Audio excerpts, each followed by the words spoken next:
I don't know if there's anyone on Zoom, but I have some extra copies. Whoops, sorry. Okay. She's supposed to be doing stuff like that.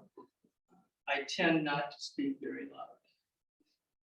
So anyone just kind of go like this, I don't know what that means. I do that with Parkinson's people all the time. Speak louder, you know that. Okay. The presentation that I'm going to give, I asked for some direction from the Micah group, what to do. And they said, kind of do your own thing, which is kind of really scary. Okay, Jeff's known me for a long time, so he knows that's kind of scary. So part of what I'm going to do is fact, and part of it is, a lot of it is my perspective, okay, upon fact. We'll kind of get into it, but go to the next slide, please, yeah. Can you see that? So that's basically what I'm going to be talking about. Could you read that, Michael? Okay. Everything we hear is an opinion, not a fact. Everything we see is a perspective, not the truth. So as you can see, the gentleman on the left says there are 4. Person on the right says no, it's 3. And they're both right, depending on their perspective. Okay? So you'll see another slide similar to that later on. Go ahead. This one I put in a little bit early, but this is a picture of a young Japanese lady who's waiting with her family's belongings to be taken to a horse racing depot, basically, where her family will be spending several months waiting to be then taken to a internment camp.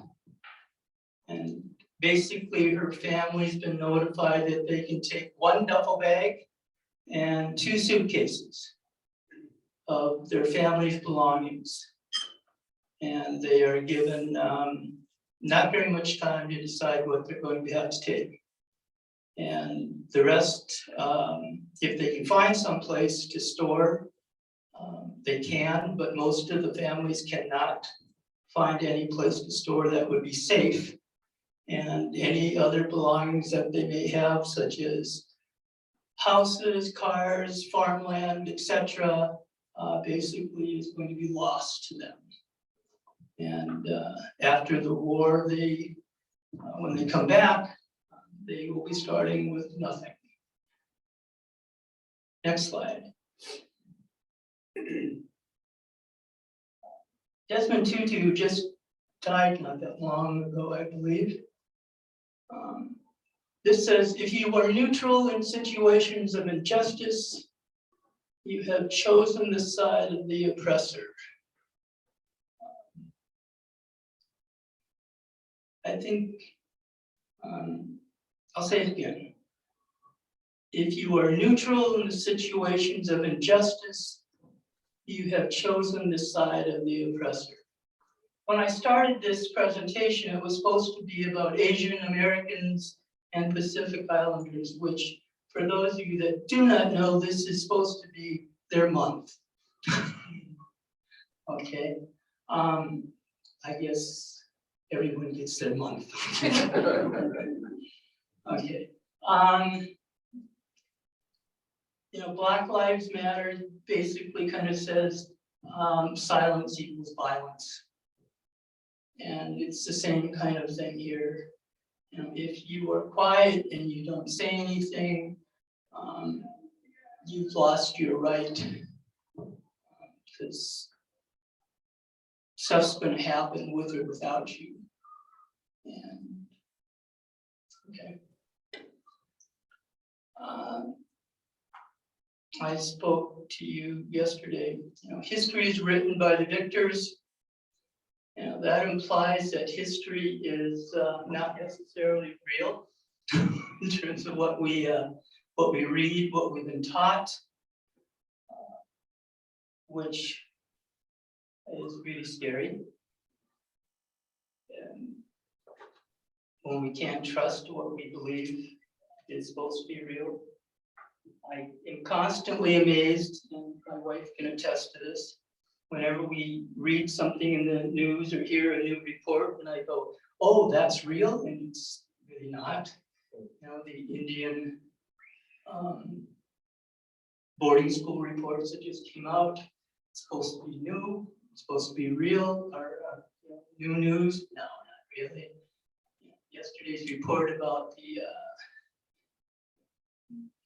home mortgage gaps between blacks and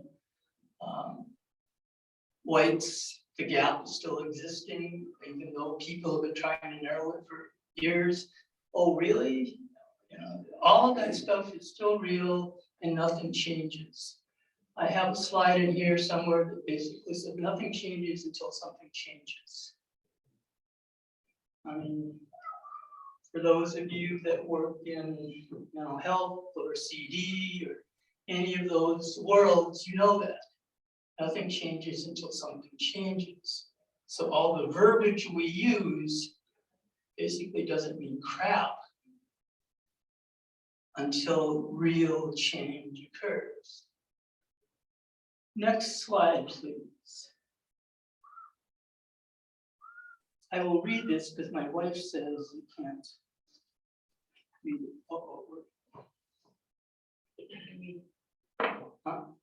Read it. White privilege isn't about not having money. It's not about growing up poor. It's about being able to walk down the street and not be stared at. It's about walking in a store and not being followed because they think you're going to steal. White privilege is not about being targeted. White privilege has nothing to do with the amount of money you have. It has everything to do with how the color of your skin has never negatively affected your life. Thank you. See, I bring her along to do stuff like that because I lose things, and she's much better at it than I am. Next picture, please. This one I really like. We talk about equality, and equality and equity are two different things. Equality is kind of on the left, as you can see, everyone has the same size box. Okay. Equity is on the right. Okay. Because now on the right, everyone can see. You see the difference there? Okay. So for years we fought for equality, but equality doesn't mean equity. It doesn't mean justice. Okay, so we fought for years for this, but this isn't the end all. This has to be really where we're going to be going. Because we want everyone to be able to see the game. Okay, and until we achieve this goal, once again, this doesn't mean squat. And I like that because that's a real visual, I'm a visual person. So once again, I like the visual kind of nature of that. Some of the things that I will be challenging per se during this, in terms of a historical point of view, will be internment camps versus what I would call concentration camps. The firebombing of Tokyo, which we don't hear very much of at all. I want to be talking about the bombing of Hiroshima and Nagasaki, why that happened, how that happened, and some of the racial underpinnings of that I want to discuss, which once again is not talked about very much. Next slide, please.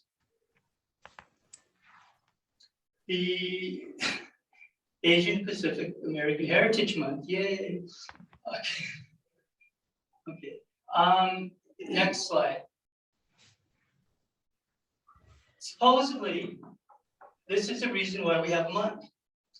To commemorate the immigration of the first Japanese to the United States in May of 1843, and to mark the anniversary of the completion of the Transcontinental Railroad in 1869. The majority of the workers who laid the tracks were Chinese immigrants.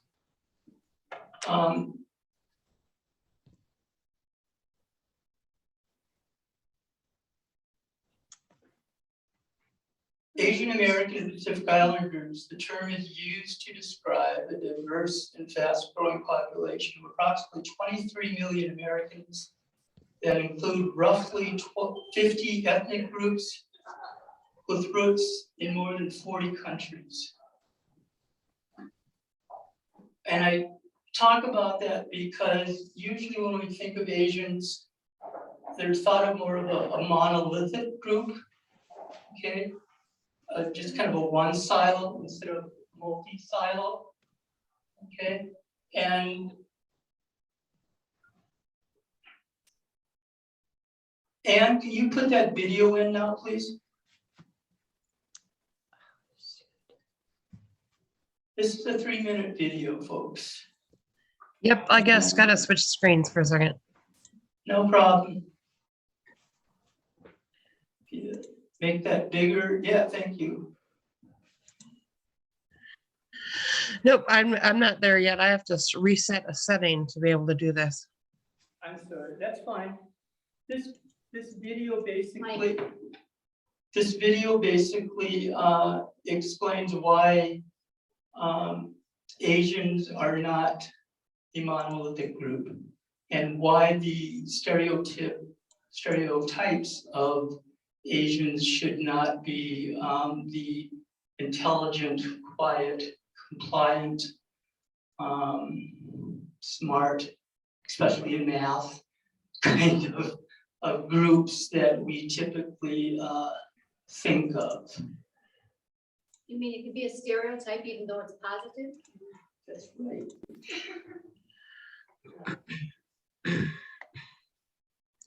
Okay.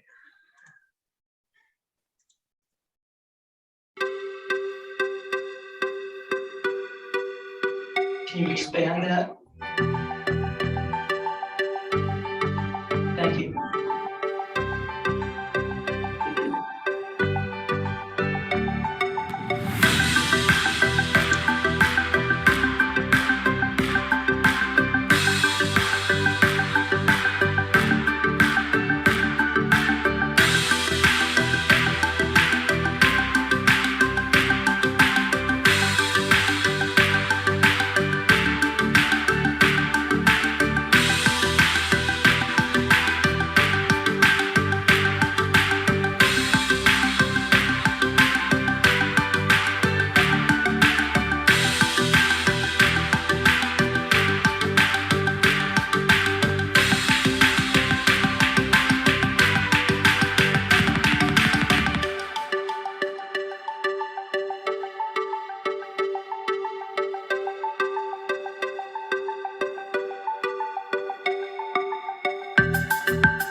Okay, you can stop that now. Thank you. I realize that was really quick and so forth. I can give you site information for those of you that want it later. It's invited on YouTube, so you can watch it. Microphone. Sorry. You teach rooms, I'll say it from here and you say it from there. Yes, yes. I'm not a teacher. I'm a school psychologist. I was that for 41 years, and there's a reason for that. I didn't need one of these. A couple things. There's some private stories. My wife is from Windsor, a little town down in southern Minnesota, whatever. They have a grocery store. And I went in there one day looking, I was gonna look for some, I don't even know if they had DVDs at that point. Okay, so I was looking for a video and I asked the clerk where the video section was, or if they had any. And he said, yes, we have a number of Jackie Chan movies. They're over there. And the person was well-meaning, you know, it's like, oh, okay. And I just kind of, okay. Another little known fact, at least to me, for any of you that have seen the Crazy Rich Asian movie,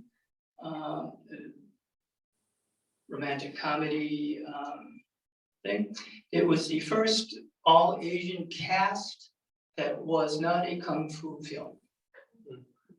For those of you that want to know that. And it was a multi-Asian cast, which was also interesting because it got hassled about that a little bit because it was supposed to be, you know, certain Asian cast, but they cast it specifically so that they could pick Asians from all over the place for it, and it was done on purpose. For this last year, if you remember, there was a number of things in the news about racial taunting at sporting events. And there was proposed legislation and or rules coming out of the Minnesota High School League. And regardless of your politics, I'm going to talk about it anyway. Representative Dean Earl out of Grove City, who happens to be a Republican, his comment was he hoped the renewed issue on bullying and so forth did not lead to a crackdown on harmless ribbing. We've heard this over and over again. Boys will be boys, so forth and so on down the line. I would wish that would stop. But obviously it's not, because in 2022 it's still alive and well. Racism is not about how you look, it's about how people assign the meaning to how you look.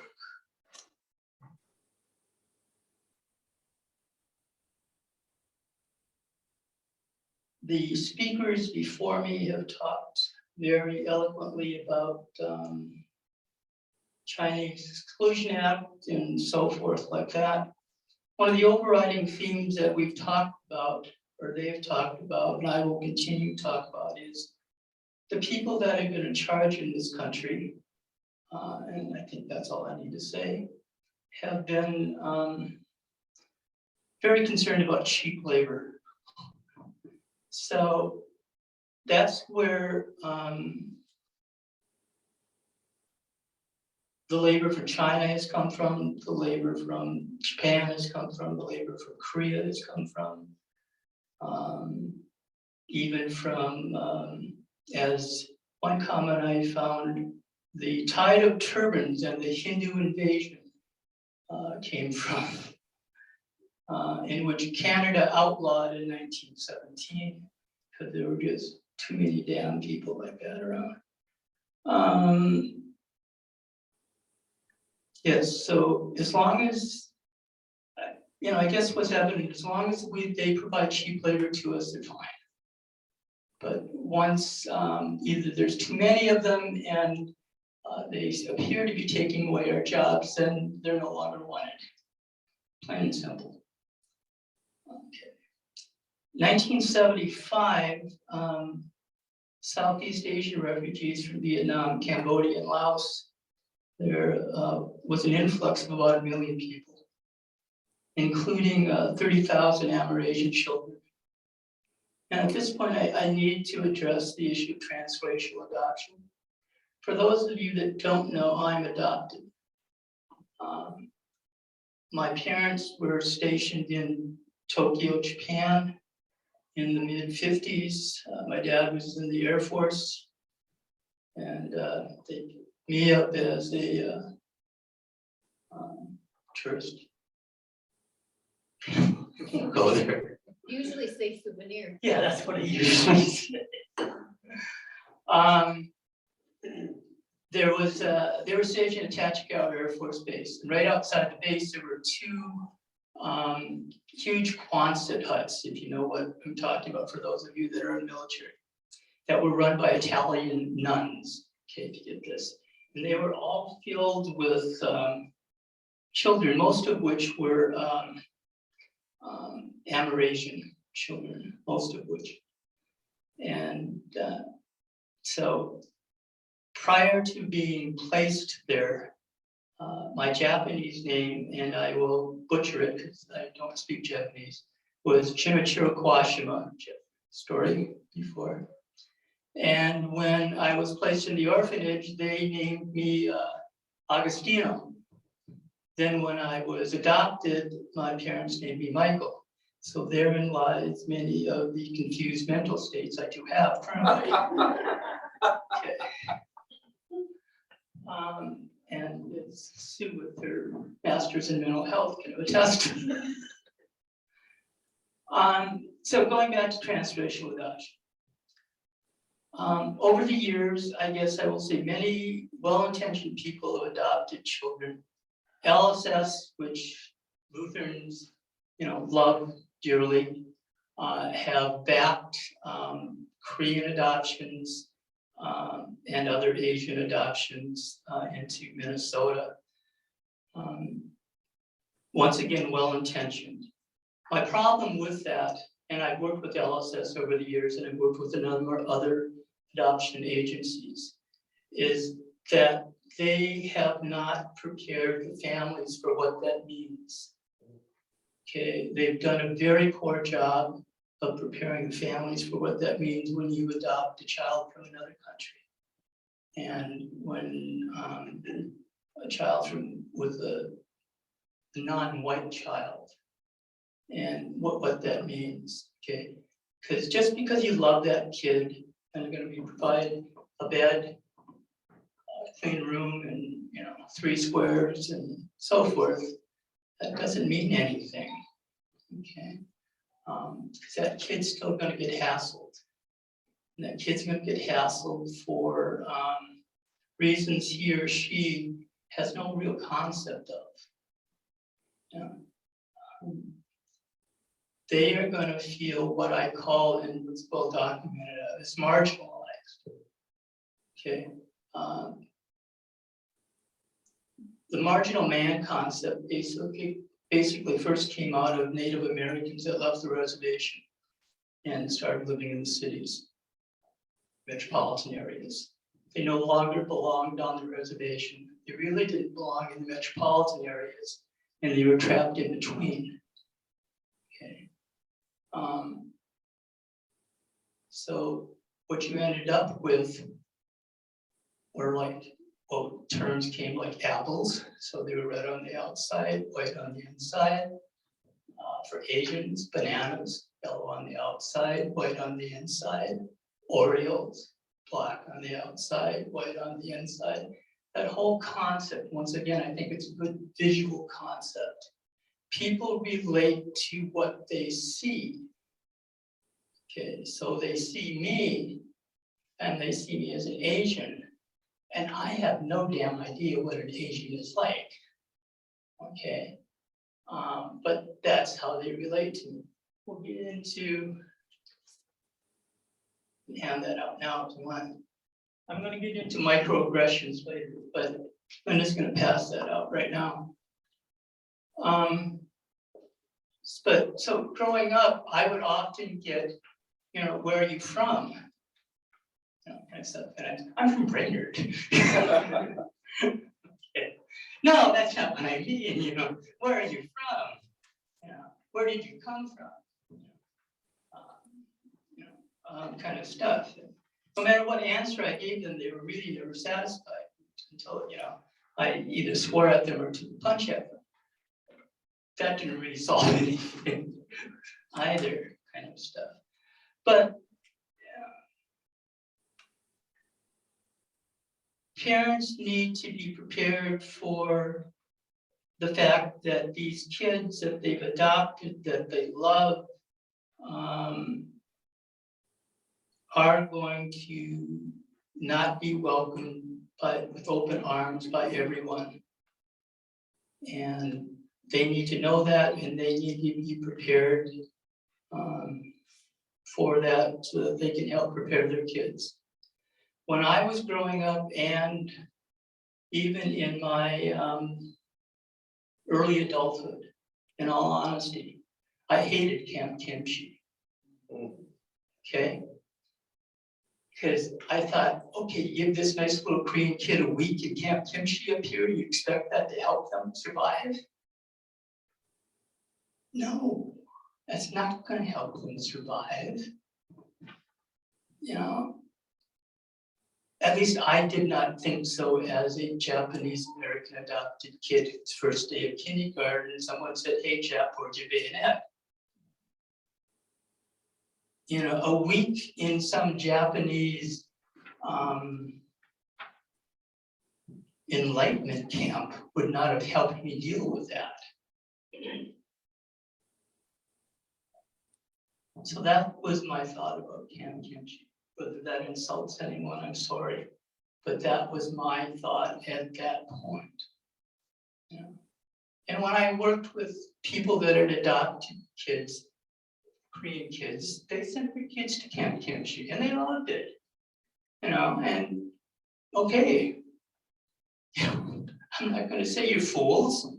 You know, they loved it. Their kids, some of their kids loved it. Some of them didn't. You know, but I'm saying there are different perspectives once again to all of that. I know that when I graduated from Brainerd in '74, Billy English, many of you know, her and I were the only two Asian students. There was one other Black student who left because he did not feel welcomed at all. So basically, out of a class of 500 and some kids, the only two kids of color were Billy and I. Okay. I was a military brat, so growing up, when we settled down and moved to Brainerd, that was my 10th elementary school at 4th grade. Prior to that, basically, I got into a lot of fights. My mother would say, "Turn the other cheek," and she would always tell me that Jesus loves all the little children of the world song. And God, I hated that song. I just hated it with a passion. And my dad taught me how to fight, and I listened to him. That's why you went into wrestling. That's why I went into wrestling. You could legally do a lot of things. Yeah.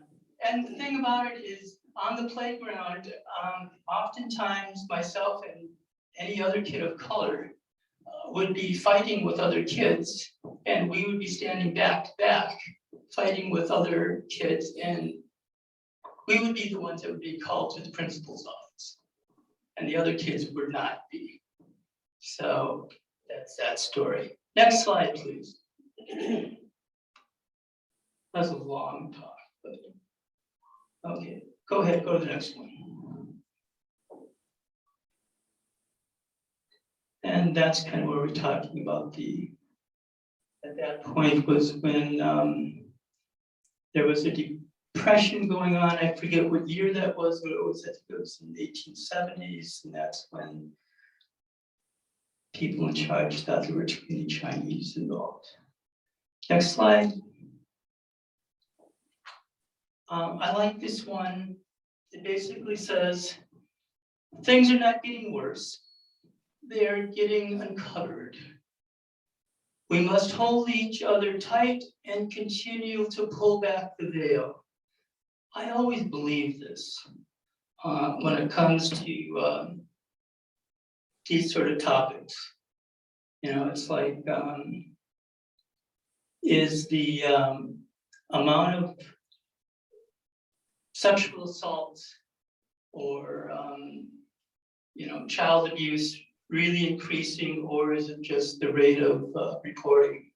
No, I don't think it's increasing. I think the veil is being pulled back. You know, I think it's continually that the veil is being pulled back, and we are seeing the darkness more. And there's nothing wrong with that. The more of the darkness that we see, hopefully will force us to make the changes. You know, the more darkness that you see over the years as a school social worker, you know, will force us to make the changes that we need to make.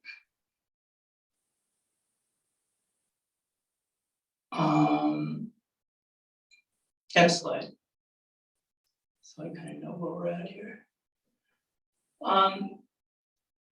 Xenophobia is being thrown around, and I've got to say, for the average bear, people don't know what the heck xenophobia means. You know, the average person reads at a 5th grade level. They're not going to know what that word means. I don't think we should be using that word. We should just mean we hate people that we don't know. We hate people that aren't in our living room, that we don't see every day. Xenophobia means crap. You got to think about who your audience is, folks. Remember, teachers, we know this. Most of the stuff that is printed is at the 5th grade level.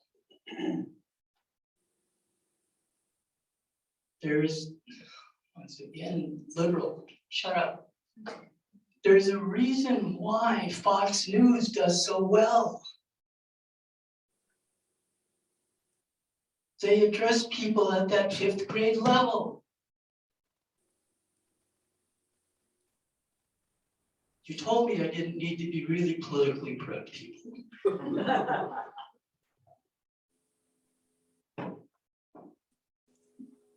I don't know, Michael, that sounded pretty politically correct. Thank you, Jeff. So, once again, you know, yeah, I have a section in here that basically says miscellaneous things you can usually do and get away with if your victim is a person of color.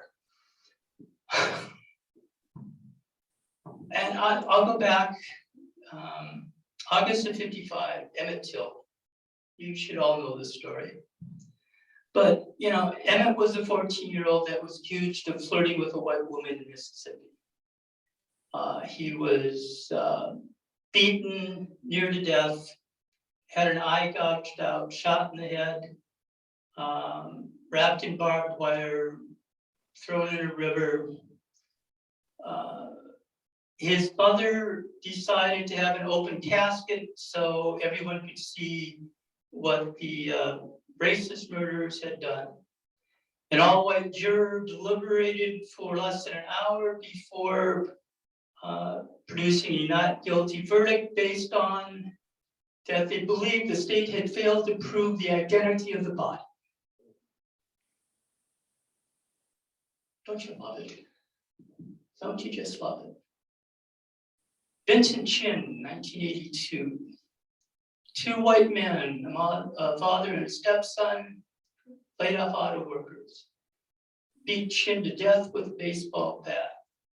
A bystander told reporters she heard the stepfather say to Chin, because you blah, blah, blah, we're out of work. Chin's death didn't make the national news, but his sentencing did. The charge of second-degree murder was reduced by plea agreement to manslaughter. The sentence, a $3,000 fine each, 3 years probation, no time in prison. Between 1865 and 1950, it's underestimated, according to many sources, that over 6,500 people were killed due to racial terror killings. The recent killings in Buffalo, shootings in Dallas, last year in Atlanta with the 7 Asian massage workers, and that one got, the precedent did get basically where they were only sex workers, so nobody cares. Koreatown lately, people are afraid to shop in their own neighborhoods for fear someone will kill them, so they're going to shop in white neighborhoods. There's really something wrong with that picture. Next slide. You can just whip through these real quick and at your leisure. These are, go ahead. Go. Yeah. Stop there. Over the last 2 years, 146% increase in hate crimes against Asian Americans. Go ahead. Go. Go. Go. And I gotta talk about this one real briefly. Go back to that one. To the not a virus one. Yeah. Once again, I won't say which president. Kung flu, China flu, so forth. Okay, let's go on. Next slide, please. Executive Order 9066. This is the one that put over 120,000 Japanese Americans into internment camps. Next slide. These were the 10 camps. Manzanar was the first one. Thule camp was the largest one. It had, let me see here, I've got it somewhere. Thule camp had 18,000. Thule camp was probably the most notorious one.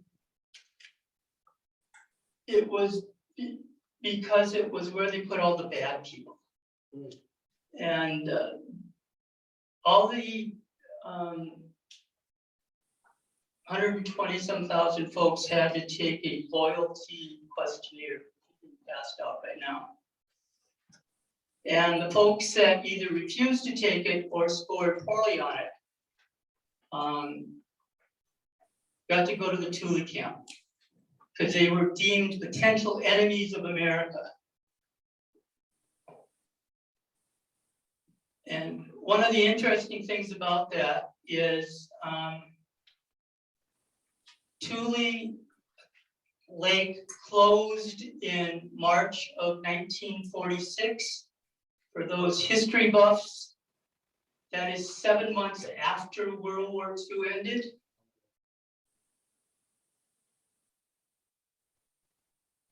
So let me say that again.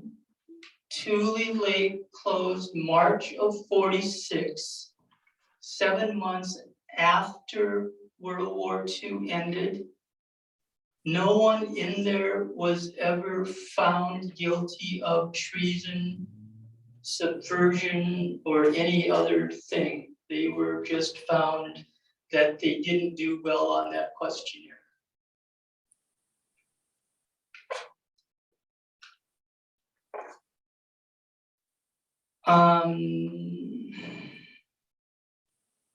Okay, over 120,000 people were put in camps. 112,000 of those resided on the West Coast. In order to be placed in a camp, you had to have 1/16 of a blood quantum. Basically, what they said is if you had 1 drop of Jap blood, you qualified. People that lived in Alaska, Oregon, Washington, California, Arizona were placed. In Hawaii, there were over 150,000 Japanese Americans, but because there were so many to begin with, there were 1,500 were determined to be needed to be interned, and I'm not quite sure how that was determined. 10,000 American-born Japanese, which meant that they were US citizens, were also interned. Okay. There were German and Italian citizens, so this is important to know. There were German and Italian citizens detained and some deported, but no German and Italian American citizens were detained. I think that's important to realize. Okay, you hear that distinction there? Okay. 1980, Jimmy Carter, basically at the behest of the Japanese American Citizen League, formed a commission to take a look at the reason behind the camps. Report was issued that found little evidence of disloyalty and determined that the incarceration was a product of racism. The committee recommended government pay reparations. In 88, Reagan signed Civil Liberties Act of 88, which offered an official apology for the internment and paid $20,000 to each former internee still alive. So they paid out to 82,219 of the approximate 126,000 internees. Okay. The people that were in the camps, some died in the camps due to inadequate medical care and the emotional stresses they encountered. Several were killed by military guards posted for allegedly resisting orders. Go to the next one, please. And that's what I was talking about. When they received the orders, they could take 1 duffel bag and 2 suitcases. Next one. We don't want any Japs back here ever. Next one. Next one. And I make a distinction here between summer camp, detention center, and concentration camp. I believe concentration camps do not have barbed wire, or detention camps usually don't have barbed wire around them. Next camp. And high fences of barbed wire. Next camp, or next one. And armed guards. And multiple layers of barbed wire. Next one. And machine gun tall things. Turrets, thank you. And I'm not comparing this to Nazi war concentration camps. I'm not by any means making that comparison. Put that right out there, okay? But I'm not comparing this to a summer camp either. Okay?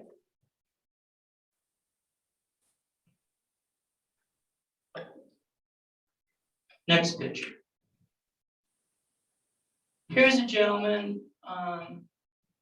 says, during World War II, when thousands of Japanese Americans were sent to internment camps, a Sacramento farmer named Bob Fletcher quit his job to take care of the farms of Japanese American families. He kept the farms running.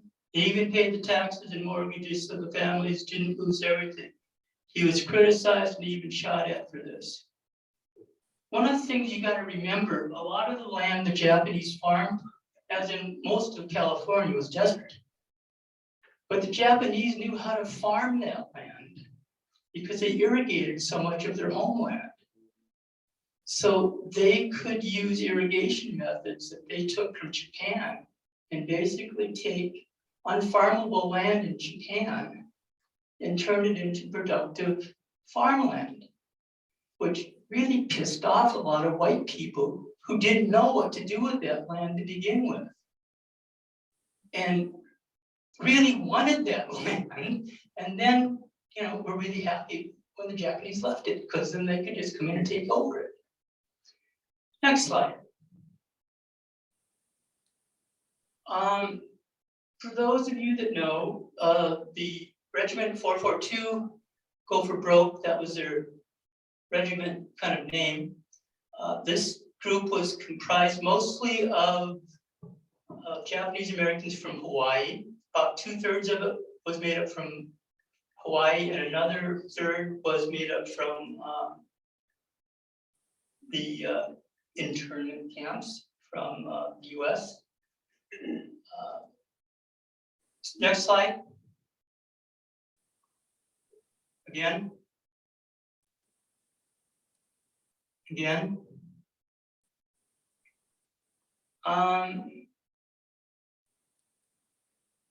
They were, for their size, they were the most decorated unit in American history for size and length of service in American history. They accumulated 4,000 Purple Hearts, 4,000 Bronze Stars, 558 Silver Stars, 29 Distinguished Service, and 21 Medal of Honor. And I have to add this part. Only one Medal of Honor was awarded in a timely fashion, though. The remaining 20 were awarded in the year 2000. This was after a commission was established in the 1990s, where it was determined that the nation's highest honors for valor was withheld from those who's serving solely due to race.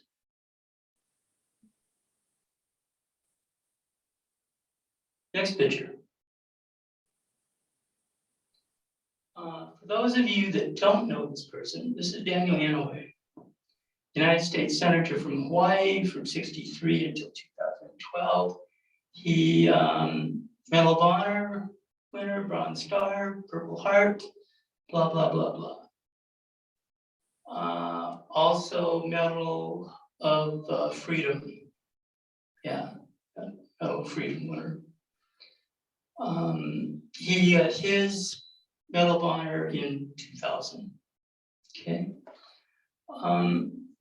He was, after the war, he was in Oakland. He was waiting to get a ship to go back to Hawaii, because that's where his home base was, basically. He went to get a haircut. He stopped at a barber shop. There's 3 chairs, empty chairs, 3 barbers. He went in. He was asked, "Are you a Jap?" I'm sorry.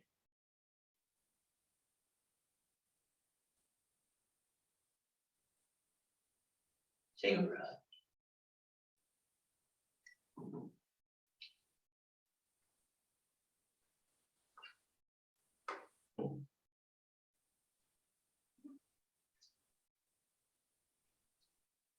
I'm an American. Are you a Jap? My father was born in Japan and my mother was born in America. We don't cut Jap hair. He says, I thought to myself, I'm an American soldier, a captain at that. And he said, well, I'm sorry you feel that way. Then he left. Oh, by the way, in the action that he earned his Medal of Honor, he lost his right arm. You can probably see it in the picture there. It's tucked behind him. He was in the process of throwing a hand grenade at a machine gun bunker that had his platoon pinned down. And an anti-personnel bullet took his arm basically off. There were 3 machine gun nests basically. He took up 2 of them by himself. Next picture. I'm going to try to be done real quick here. This is the great Buddha in Kamakari.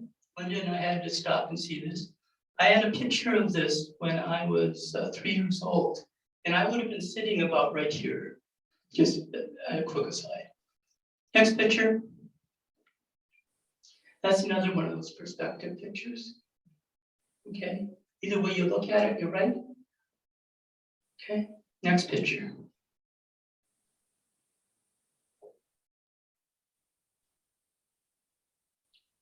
Single most deadly bombing raid in history. Anyone heard of this one? No one's heard of this. I'll be damned. Okay, have you heard of the bombing of London? Okay. Heard the bombing of Dresden? I'll be damned, you've heard of those. Those are white people. Okay, sorry for the sarcasm. Next picture. These next few pictures were either painted by survivors, let's put it that way. The single most deadliest bomb raid in history, most destructive than the bombing of Hiroshima and Nagasaki. Keep that in mind. More destructive than the bombing of Hiroshima and Nagasaki. Over 100,000 people killed and half the city gone. 300 B-29 bombers dropped 500 cylinders of napalm and petroleum jelly. We know how bad that was for Vietnam, right? 500,000 cylinders of napalm and petroleum jelly on the most densely populated areas of Tokyo. The military said that there were military installations in the area. That was later proven false by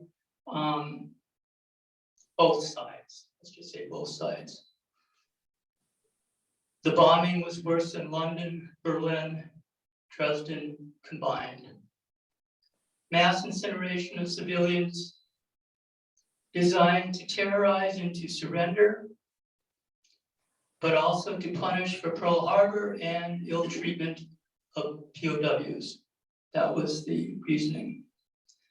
United States Air Force General Curtis LeMay, who ordered the raid, said, the US scorched and boiled and baked to death more people in Tokyo on that night than Hiroshima and Nagasaki combined.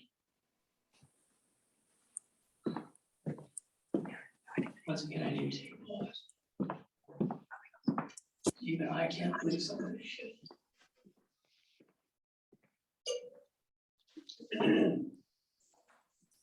He acknowledged that if he had been on the losing side, he would have been charged with war crimes.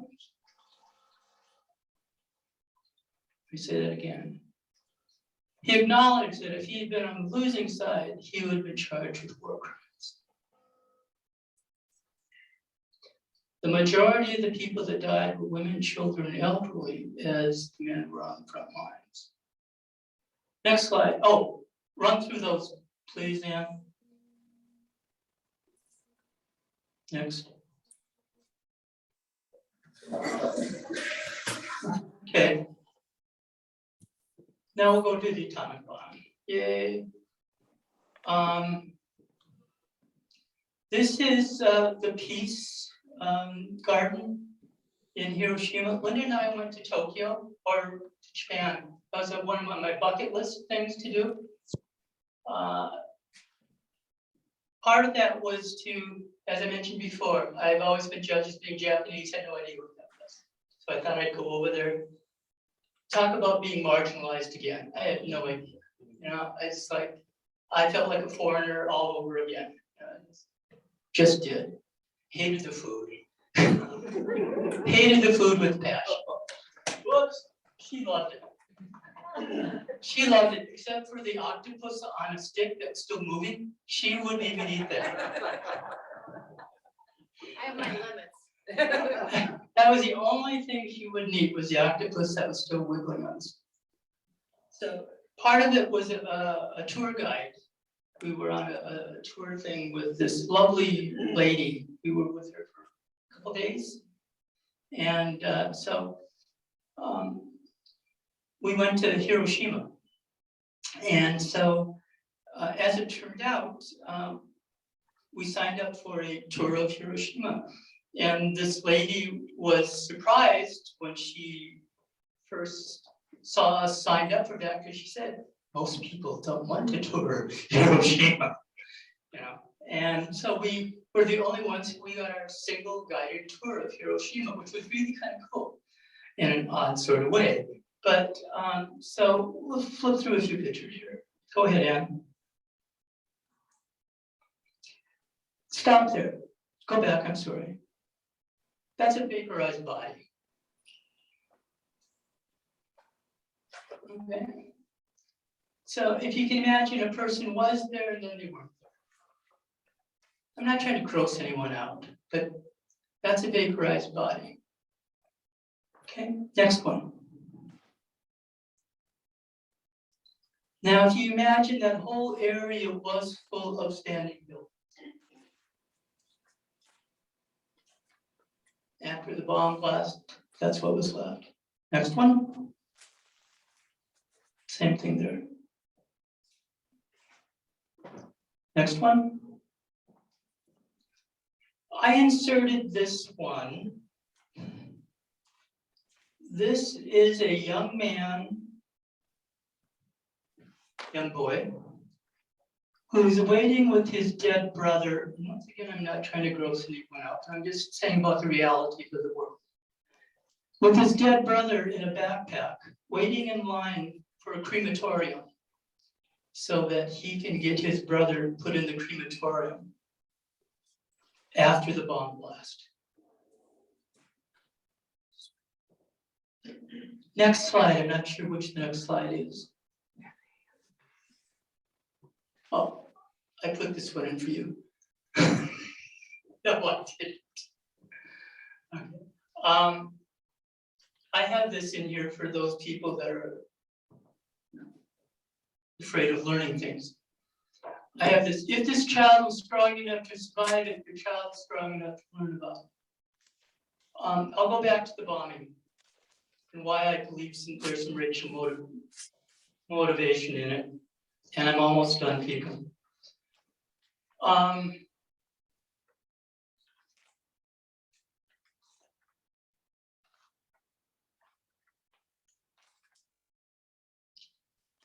Talked about the firebombing of Tokyo. There were literally thousands of girls cleaning fire lanes in Hiroshima, thinking of a conventional warfare. You know, getting those cleaned out, if you can imagine that. So they're sweeping those areas. They were instantly vaporized. Things that I learned along the way, many of you may know this already. 6,000 degrees Celsius at the initial flashpoint, 4 times the heat of the sun. Okay. Others further from the center would retain their lives but lose their faces.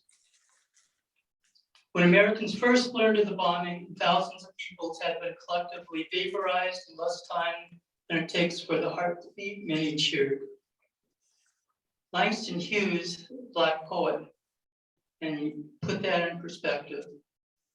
How come we did not try them on Germany? They just wanted to use them on white. They didn't want to use them on white people. And I'll preface this with, the bomb was not completed until Germany had surrendered in May of 45. But put this into your mind also, okay? The bomb was not completed until Germany had surrendered in May of 45, but Japan had been designated the target on September 18th of 1944. and training had begun that same month.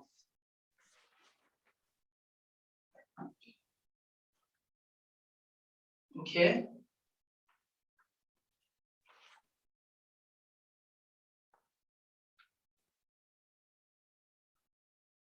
Other first strikes considered since that time.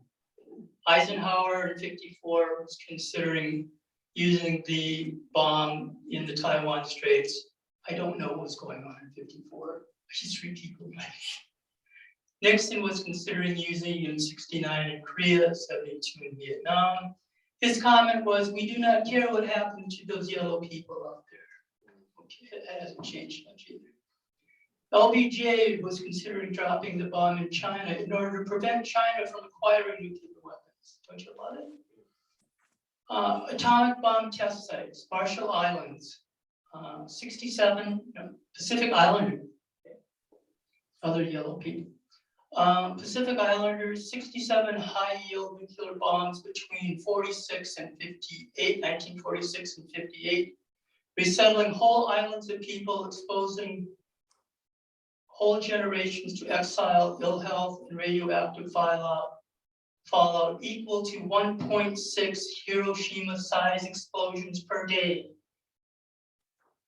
It's not good to be a person of color. You're noticing this thread? Trinity test in Nevada, July 6th of 45, I'm sorry, New Mexico. Downwind of Trinity were families of Hispanic and Native Americans, 19,000 people living within a 50-mile radius. 19 Pueblo areas, 2 Apache, 2 Navajo, people living and drinking off the land. And none of those received notification that the bombings, test bombings were going to happen.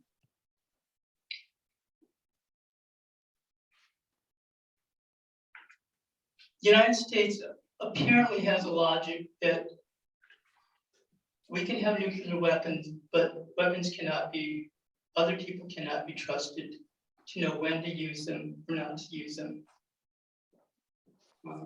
Especially people of color.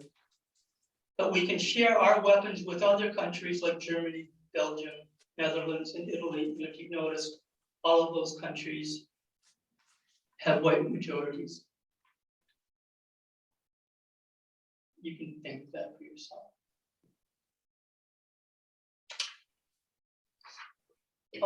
Other little tidbits here.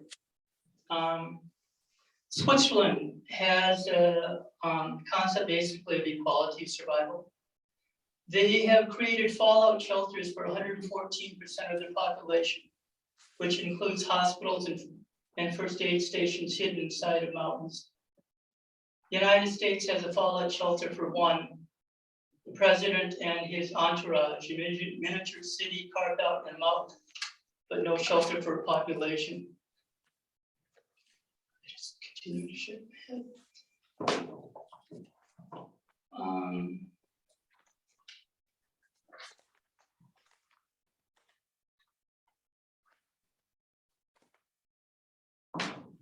Go to the next slide, please, Ann. Okay. You see the little handout I gave you. Next slide, please. This will be the last one. Microaggressions, that whole thing. People use those every day. We rarely think anything of it. People use these every day, and we rarely think anything of it. But they are. This is, a death by 1,000 little cuts. They are forms of prejudice, racism, and so forth. And if we are going to change, we need to get rid of all of those too.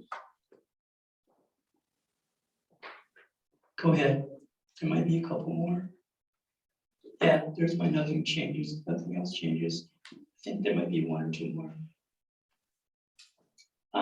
Okay, here's another political correct statement. White people, no one's asking you to apologize for your ancestors. We're asking you to dismantle the system of oppression they built that you maintain and benefit from. Okay, you can stop it in. Once again, this presentation took on legs all of its own.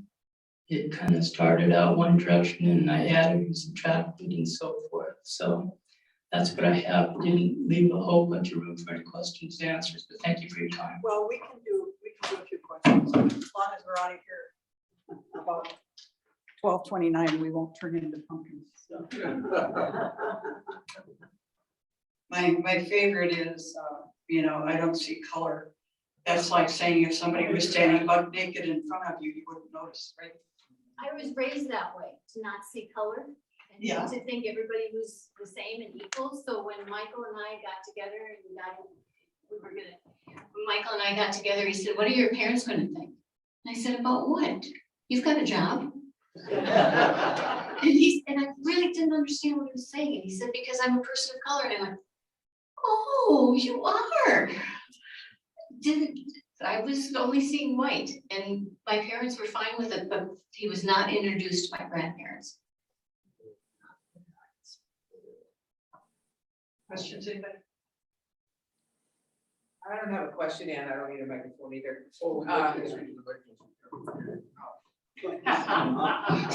They can usually hear me. So this isn't a question, it's just a statement. I was at a meeting the other night and a gal was talking about the school district and applications for employment and how if certain things show up on your application, it's a black mark against you. And then she proceeded to talk about how the situation was pretty black and white. And I sat there for a few minutes, and I'm not known for keeping my mouth shut, and I finally said, Angela, the problem I have with that is that we use those terms without even thinking. Black marks, bad, black and white, white's good, black's bad. And I know this isn't, the ethnic stuff we're talking about, but it still so enters into the microaggression stuff and I'm guilty of it. I'm not saying that I don't inadvertently use those, but Lowell Johnson had a good comment that he said a way to do that would be when you catch yourself doing it, you say, oops, and you fix it. And if you catch somebody else saying something that's kind of offensive or whatever, you say, ouch, which gives them the chance to think about how they said something. So I would just propose that to this group, that we try to maybe kind of going forward implement that, because it's so ingrained in us that we just do it without even thinking. Thanks.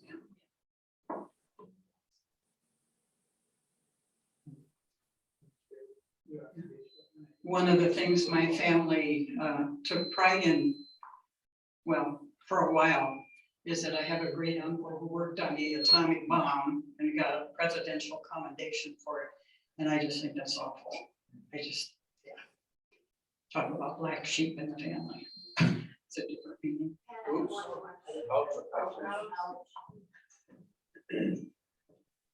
I noticed he's an introvert, and when we approach somebody, if he approached any of you in this room, he may not say hi, he may not look up, he might not acknowledge you. But if he approaches a white or black person or a person of color, he always acknowledges them. So there is such a thing as reverse racism or stereotyping, and he didn't know he was doing it. And I pointed it out to him. If the person is of color, you will acknowledge them. If they're white, you don't. Sue just said it's safer. Yeah, sorry about the black sheep. That was one of those automatic things. Michael, could you touch base back on a little bit on what you said about when you were adopted, and then you said white people sometimes don't know what they're getting into when they adopt a person of color, such as yourself. I know all I can. I never related it to that, and I wrestled with Asian Americans. I went to college with some in Mankato. Of course, we never talked about that stuff, about that deep of information, but is that really an issue? And what do you do to solve that then when people are adopting a child that's not of their same color? I guess fortunately, I would say within the last 10, maybe 20 years, adoption agencies have really started doing a really good job of working with parents about what they may be facing when it comes to adopting kids of color. They're looking at it from more realistic point of view rather than rose-colored glasses kind of thing. I related a story, and I think, oh, she left. But when I was wrestling in high school, for example, there was a sports writer in town, not her husband, that made a comment in the news write-up that Michael Erickson of Japanese extraction, blah, blah, blah, blah. Well, that had nothing to do with nothing. He didn't need to put that in there. You know, I was in the finals of the Paul Bunyan tournament. That's all I needed to say. He didn't need to put anything else in there. You know, he didn't put anything in there that, you know, some kid of Polish extractions and in the finals of the Paul Bunyan tournament, you know. So you need to think about stuff like that. You know, so you don't, if you wouldn't do that for these other folks, you don't need to do it for, you know, somebody else, you know, those sorts of things. But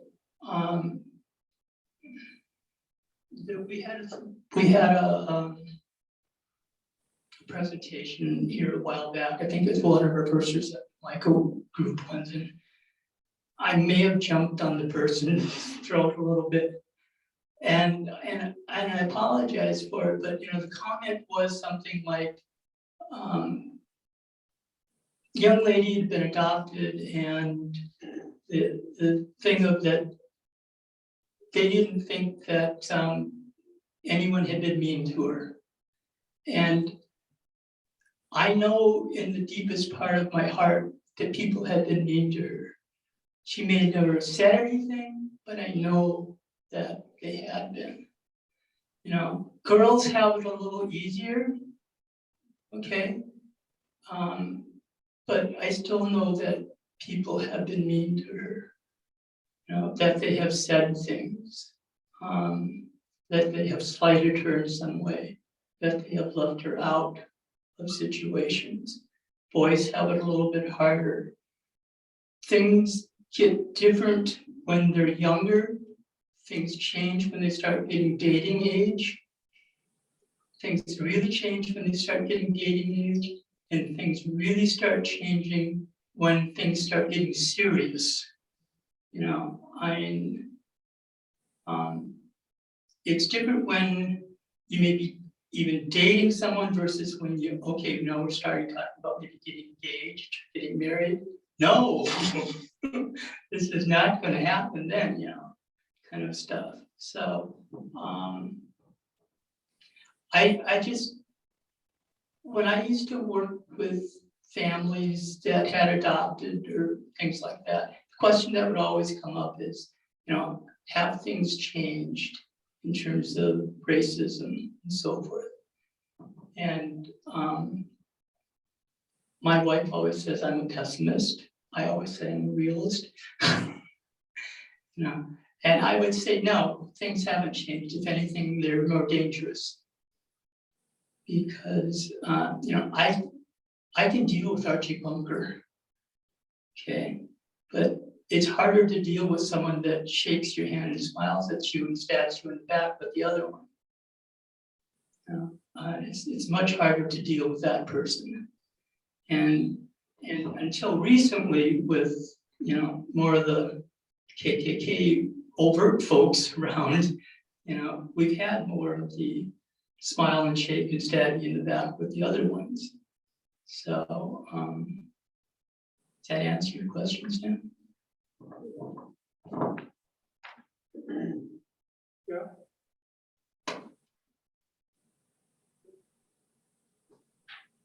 You were just gonna close this down, weren't you? But I can't shut you.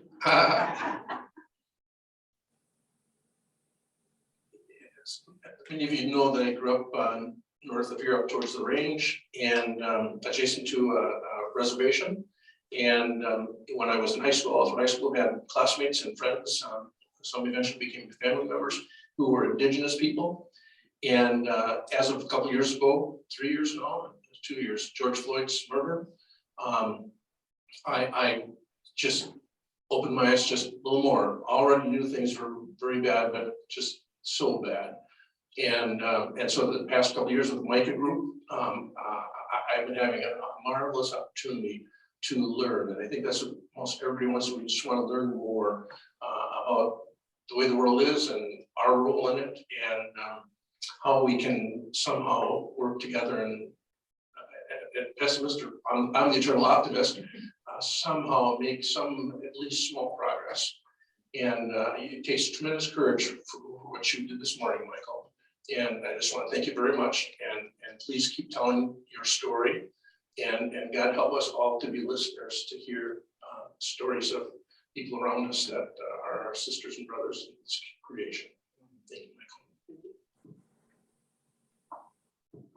And as a great follow-up to Michael's presentation, 3 Wednesday evenings, June 17th, July 20th, August 17th, Daryl Peterson and Lolly Kalinowski will be leading a book study on Hotel on the Corner of Bitter and Sweet by Jamie Ford, which kind of begins, the story begins with 2 children, 1 Chinese, 1 Japanese, before the internment camps, but goes through that period of the internment camps. So that should be good.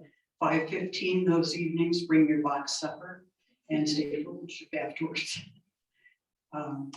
And actually that setting is Seattle. Where it is, how about a good round of applause?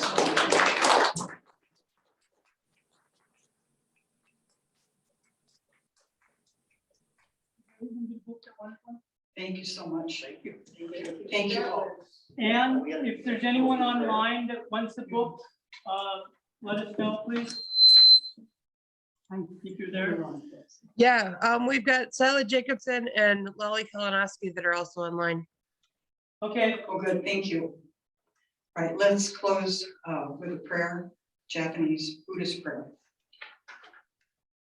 May all beings have happiness and the causes of happiness.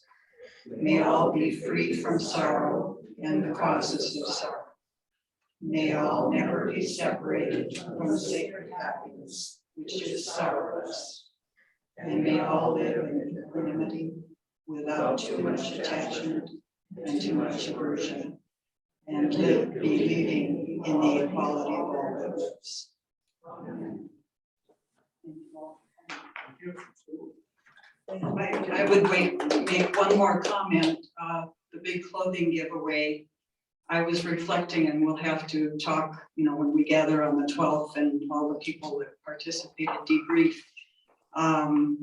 I know our community is about 92% white. I think maybe the giveaway was about 100% white. I'm not sure in terms of the people that came. Might be something to think about. Could you give those dates of that book study again, please? June 15th, July 20th, and August 17th. And that'll all be on our CCB page and, advertised in the good news too. Thank you all. Thank you.